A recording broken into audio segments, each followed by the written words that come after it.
In architecture, a clerestory is a high section of wall that contains windows above eye level.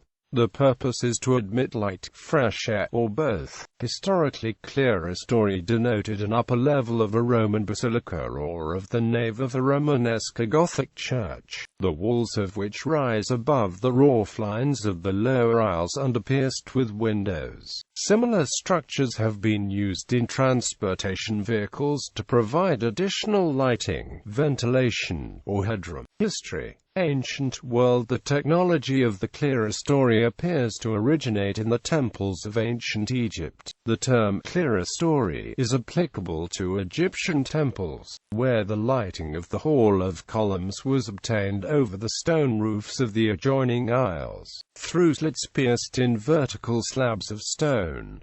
Clerestory appeared in Egypt at least as early as the Amarna period. In the Minoan palaces of Crete such as Knossos, by contrast, light wells were employed in addition to clerestories. According to biblical accounts, the Hebrew temple built by King Solomon featured clerestory windows made possible by the use of a tall, angled roof and a central ridgepole. The clerestory was used in the Hellenistic architecture of the later periods of ancient Greek civilization. The Romans applied clerestories to basilicas of justice and to the basilica-like bathhouses and palaces.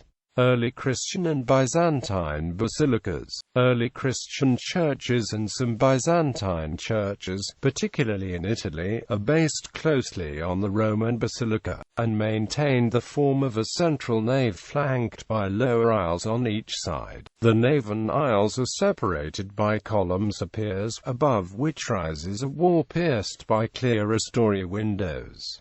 Romanesque period. During the Romanesque period, many churches of the basilica form were constructed all over Europe. Many of these churches have wooden roofs with clerestories below them. Some Romanesque churches have barrel-vaulted ceilings with no clerestory. The development of the groin vault and ribbed vault made possible the insertion of clerestory windows. Initially, the nave of a large aisled and clerestory church was of two levels, arcade and clerestory. During the Romanesque period, a third level was inserted between them, a gallery called the triforium. The triforium generally opens into a space beneath the sloping roof of the aisle. This became a standard feature of later Romanesque and Gothic large abbey and cathedral churches. Sometimes another gallery is set into the wall space above the triforium and below the clerestory. This feature is found in some late Romanesque and early Gothic buildings in France. Gothic period. In smaller churches, clerestory windows may be trefoils or quatrefoils.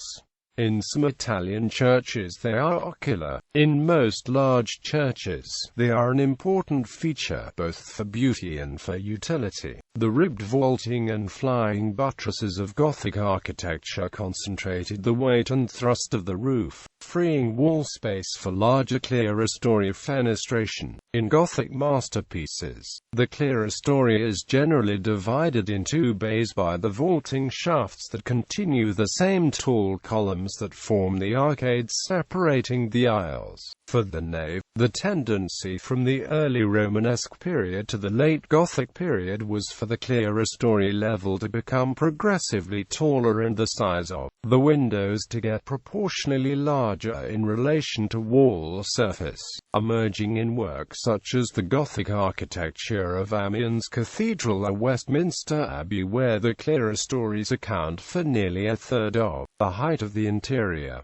Modern clerestory windows for energy-efficient buildings. Modern clerestories are often defined as vertical windows located on high walls, extending up from the roofline, designed to allow light and breezes into a space without compromising privacy. Factory buildings are often built with clerestory windows. Modern housing designs sometimes include them as well. Modern clerestory windows may have another especially important role. Besides daylighting and ventilation, they can be part of passive solar strategies in very energy-efficient buildings. To that end, clerestories are used in conjunction with stone, brick, concrete and other high-mass walls and floors, properly positioned to store solar heat gains during the hotter parts of the day, allowing the walls and the floor to act as a heat bank during the cooler parts of the day. Clerestories in passive solar strategies should be properly located and protected from the summer's sun by rooflines, overhangs,